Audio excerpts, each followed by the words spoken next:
What's going on, Broncos Country? Welcome back to the channel. So probably gonna do a little bit of a different video than what I normally do. I think this one we're just gonna talk about Denver sports, mostly surrounding the Broncos. Didn't get to recap the game. It's Monday, the 23rd, 2 days before Christmas. Merry Christmas to everybody. Just in case I don't make a video before then. Let's talk about the recent games. Thursday night, we'll start with the Broncos. I know everybody wants to hear that one first. My thoughts. So yeah, Broncos, they were looking good. I thought that we had the game in the bag. I'm not gonna lie. I was like, you know what? They went into LA. They're taking control. And yeah, I mean, when they're up 21-10, I was like, all right. As long as they can just, keep the Chargers on their heels rest of this game, we got this. But slowly but surely, I think really what changed the momentum, even though Sean Payton didn't, admit it, was when they got that free kick.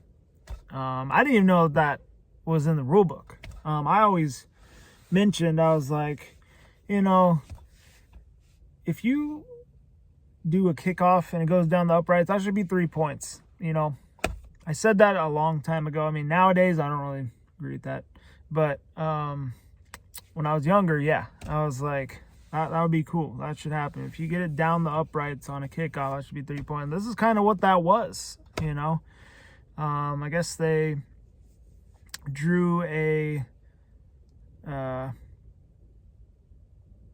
roughing the receiver or whatever, called the fair catch, and he got hit, and instead of the Hail Mary try, they elected to do the free kick, and first made free kick since like the 70s. So yeah, I think that really changed the momentum there. And then Sternod late in the game had a penalty on Justin Herbert, which instead of settling for a field goal, the Chargers ended up scoring a touchdown on the drive. I mean, in playoff clinching games, just the margin of error is like zero. Like, just little mistakes like that can cost you games like this. Fortunately, cost the Broncos. They ended up losing the game by a touchdown, 34-7. And yeah, I don't know. The defense just fell apart.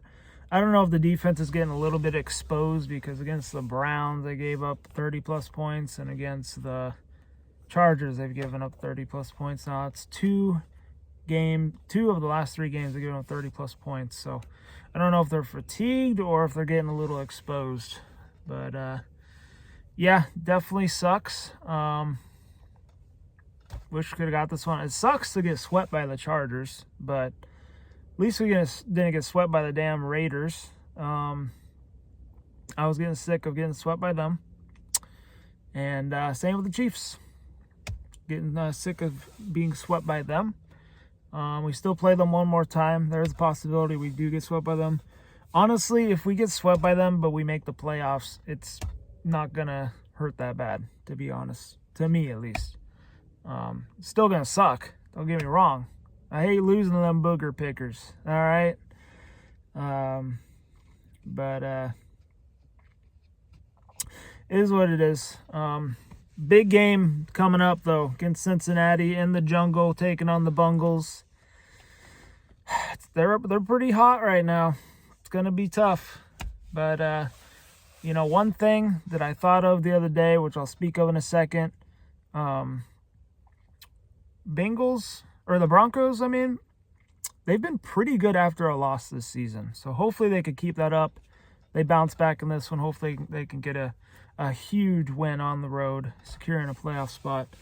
But if you go all the way back to the last time Broncos made the playoffs, 2015, who was the team who the Broncos beat to clinch their spot in the playoffs? I'll give you a second. Oh, that's right. It was the Cincinnati Bengals. Overtime game. So, there you go. It's destiny, man. It's destiny. Going take on the Bengals in a playoff clinching scenario. Gotta do it again. I'm riding off of that. I mean, after the Chargers game, I was feeling a little deflated, not gonna lie, but a few days later, man, got the faith. Ready to go, man. Big win, man. I really don't want it to come down to week 18 against Kansas City because, oh, man, my stress is going to be high. That's going to be just wild. I mean, especially if all the teams win and we lose again, like what just happened yesterday. Oh, it's going to be very stressful. But, yeah, we'll see what happens. Leave your comments down below. You guys' thoughts on Broncos, current situation. But keep the faith, man. I think it's destiny. I think they get it done. But it's going to be tough.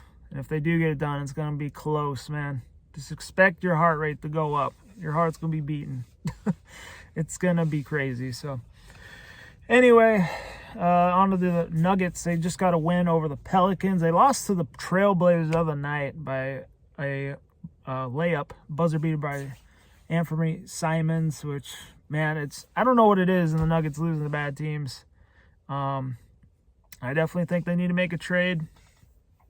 If you guys want to know who I think, I'll make a video and we'll break that down. But they did get a win against the Pelicans last night in overtime. They were down by as much as 17, and freaking Russell Westbrook, man, he's been a great pickup. Brought the energy. He really lifted up the Nuggets there in the fourth. They were able to come back in overtime. And Jamal Murray, he's got that clutch gene, man. I think he's, coming back here. Tying up the game, forcing overtime. So it's good to see, man. It's good to see. Michael Porter, he might have checked out. I don't know. There's a lot of trade rumors around him. So we'll keep update on that. They do play the Suns tonight, so that's going to be interesting to see. Last but not least, Avalanche. Let's see. The last game they played was against the Seattle Kraken, which Kiviranta got his first career hat trick. I mean, it's so weird having him on the Avalanche because it broke my heart when we played the Stars in the bubble and they beat us Game 7. And he scored the game winner. But he's been pretty good for us this year. I can't complain. I'd rather him be doing that for us than against us. So, yeah, I've been pleased with the Avalanche. I'm very pleased with Mackenzie Blackwood. He's been great since they traded for him. I think Wedgwood's been a good backup. I think they have a good tandem right now with the Woods. And, yeah, been nice. Game before that, they played the Sharks. Alexander Georgiev revenge game, which Avalanche were a little slow in that one, but they came back, ended up winning that one. I believe 3-2 or 3-1, or maybe it was 4-1, something like that. But yeah, that's that. That's all I got to recap. So anyway, if I missed anything, leave down in the comments down below. Anyway, if you have any questions, again, comments down below. On that, stay safe, be good, and stay safe. Have a Merry Christmas. I'll see you guys next one. Peace.